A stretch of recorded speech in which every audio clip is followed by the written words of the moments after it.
Welcome back to our channel text book learning. দেখো, বর্তমান বিশ্বের সবচেয়ে একটি বিতর্কিত এবং আলোচিত দেশ হলো ইসরায়েল। ইসরায়েল এই দেশটি বর্তমান বিশ্বের সবচেয়ে বিতর্কিত এবং আলোচিত একটি দেশ, যার গড়ে ওঠার ইতিহাস নিয়েই সারা বিশ্বে এখনো পর্যন্ত বিতর্ক রয়ে গেছে। তবে যাই হোক, এই রাষ্ট্রটি প্রতিষ্ঠিত হয়েছিল 1948 সালের 14 মে ডেভিড বেন গুরিয়েন নামক একজন বিখ্যাত ব্যক্তির দ্বারা তেল আবিবে প্রথম ইসরায়েল রাষ্ট্রের স্বাধীনতা ঘোষণা করা হয়। কার নেতৃত্বে? ডেভিড বেন গুরিয়েন নামেন একজন ব্যক্তির নেতৃত্বে এই রাষ্ট্রটি প্রথম স্বাধীনতা ঘোষণা করেছিল। তবে এই রাষ্ট্রটি গড়ে ওঠার পিছনে আমরা কয়েকটা বিষয়ের দিকে নজর রাখলেই তার ইতিহাসটা আমরা জানতে পারবো। প্রথম হচ্ছে জায়নবাদ আন্দোলন। এই আন্দোলনটা কি 19 শতকে, মানে 1800 থেকে 1900 খ্রিস্টাব্দে বা এই সময়কালের মধ্যে সারা পৃথিবীতে ইহুদিদের উপর, বিশেষ করে ইউরোপে ইহুদিদের উপর ব্যাপক মাত্রায় নির্যাতন চলতে থাকে, অত্যাচার চলতে থাকে। ঠিক এই সময়ে থিওডর হার্জেল, কি বললাম? থিওডর হার্জেল এই ব্যক্তির নেতৃত্বে জায়নবাদী আন্দোলন শুরু হয়। তাহলে জায়নবাদী আন্দোলনটা কি? এই আন্দোলনের মূল লক্ষ্য ছিল পৃথিবীতে যারা ইহুদি রয়েছে সেই ইহুদিদের জন্য মধ্যপ্রাচ্যের প্যালেস্তাইনে, বা আমরা যেটাকে ফিলিস্তিন বা প্যালেস্তাইন বলি, সেই প্যালেস্তাইনে ইহুদিদের জন্য একটা স্বাধীন রাষ্ট্র গড়ে তোলা। এই উদ্দেশ্যে 1897 খ্রিস্টাব্দে ইউরোপের সুইজারল্যান্ডে প্রথম জায়নিস্ট নামক একটা কংগ্রেস বা সম্মেলন অনুষ্ঠিত হয়। এই সম্মেলনে যে নীতিটি নির্ধারিত হয় তার মূল বক্তব্য ছিল যে প্যালেস্তাইনে ইহুদিদের জন্য একটি স্বাধীন রাষ্ট্র গড়ে তুলতে হবে। এই জায়নবাদী আন্দোলনই প্রথম ইহুদিদের জন্য প্যালেস্তাইনে স্বাধীন রাষ্ট্র গড়ে তোলার চিন্তা ভাবনা শুরু করতে থাকে, যার ফলে ইহুদিরা দলে দলে ইউরোপ থেকে প্যালেস্তাইনে অভিবাসন শুরু করে দেয়। অর্থাৎ যে সমস্ত ইহুদিরা নির্যাতনের শিকার হচ্ছিল ইউরোপে, তারা ধীরে ধীরে প্যালেস্তাইনে বা ফিলিস্তিনে আসতে শুরু করে। তারপর কি শুরু হচ্ছে আমরা দেখি। এবার দেখি প্রথম বিশ্বযুদ্ধের পর কি ঘটছে। দেখো, যখন প্রথম বিশ্বযুদ্ধ চলছে ঠিক সেই সময়ে শেষের দিকে, প্রথম বিশ্বযুদ্ধের প্রায় শেষের দিকে 1917 সালে ইংল্যান্ডের প্রধানমন্ত্রী ছিলেন বিখ্যাত ব্যক্তিত্ব ব্যালফোর। তিনি এই সময় ব্যালফোর ঘোষণা করলেন। কি?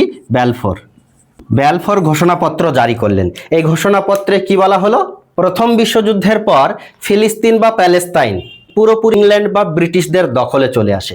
ঠিক এই সময়ে ব্রিটিশ প্রধানমন্ত্রী ব্যালফোর তার বিখ্যাত ব্যালফোর ঘোষণাপত্র জারি করেন 1917 সালে। এই ঘোষণাপত্রে কি বলা হয়?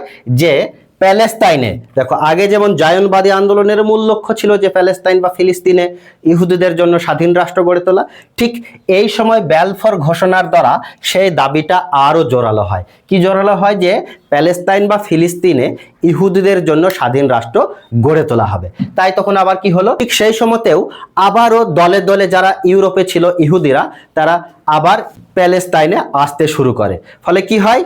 প্যালেস্তাইনে বা ফিলিস্তিনে যে সমস্ত আরব বসবাস করত তাদের সঙ্গে ইহুদিদের দ্বন্দ্ব শুরু হয়ে যায়। কারণ প্যালেস্তাইন ছিল আরব মুসলমানদের মাতৃভূমি, আবার ইহুদিরাও সেই প্যালেস্তাইনকে নিজেদের মাতৃভূমি বলে দাবি করতে থাকে। তাই ব্যালফোর ঘোষণার মাধ্যমে যখন প্যালেস্তাইনে বা ফিলিস্তিনে ইহুদিদের জন্য স্বাধীনভাবে মাতৃভূমি গড়ে তোলার দাবি জোরালো করা হলো, তখন দলে দলে ইহুদিরা পুনরায় প্যালেস্তাইনে আসতে শুরু করলো। ফলে সেখানে বসবাসকারী আরব মুসলমানদের সঙ্গে ইহুদিদের আবারও দ্বন্দ্ব শুরু হয়ে গেল। এরপর কি ঘটছে দেখো। দ্বিতীয় বিশ্বযুদ্ধ চলাকালীন ইউরোপে হিটলারের হলোকাস্ট শুরু হচ্ছে। হিটলার ও তার হলোকাস্টটা কি? দ্বিতীয় বিশ্বযুদ্ধের সময়, যে সময়ে দ্বিতীয় বিশ্বযুদ্ধ চলছে, সেই সময়ে ইউরোপে হিটলারের নেতৃত্বে প্রায় 60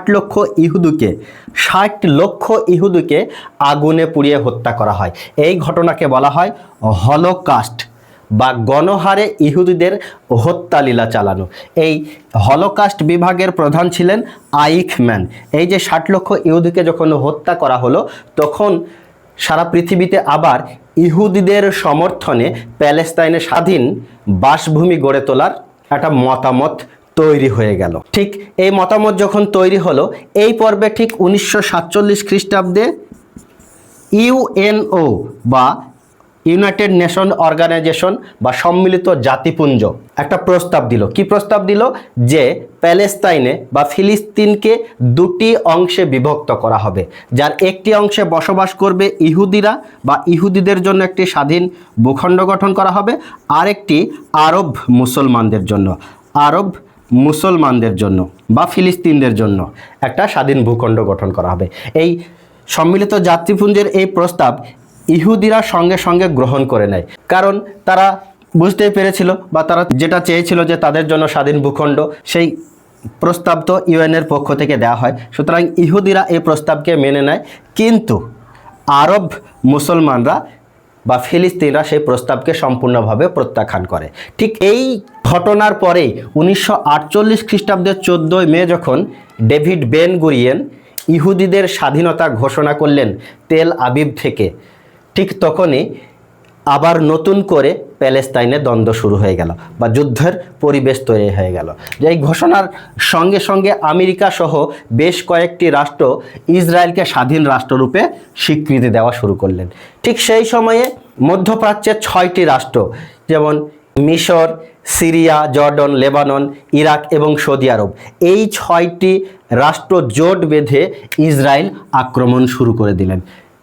প্রবল যুদ্ধ শুরু হওয়ার পরে খুব অল্প দিনের মধ্যেই এই আরব জোট ইহুদিদের কাছে পরাস্ত হয় এবং এই পরাস্ত হওয়ার সঙ্গে সঙ্গে প্রায় 7 লক্ষ ফিলিস্তিনি মুসলমান বা আরব মুসলমান তাদের মাতৃভূমি ছেড়ে বাইরে পালাতে বাধ্য হয়। এই ঘটনাকে তারা বলেছিল নাকাবা বা মহা বিপর্যয়।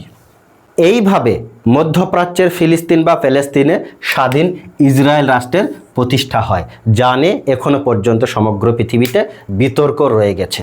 যদি ভিডিওটি ভালো লেগে থাকে লাইক, কমেন্ট, শেয়ার এবং সাবস্ক্রাইব করে আমাদের পাশে থাকো। Thanks for watching.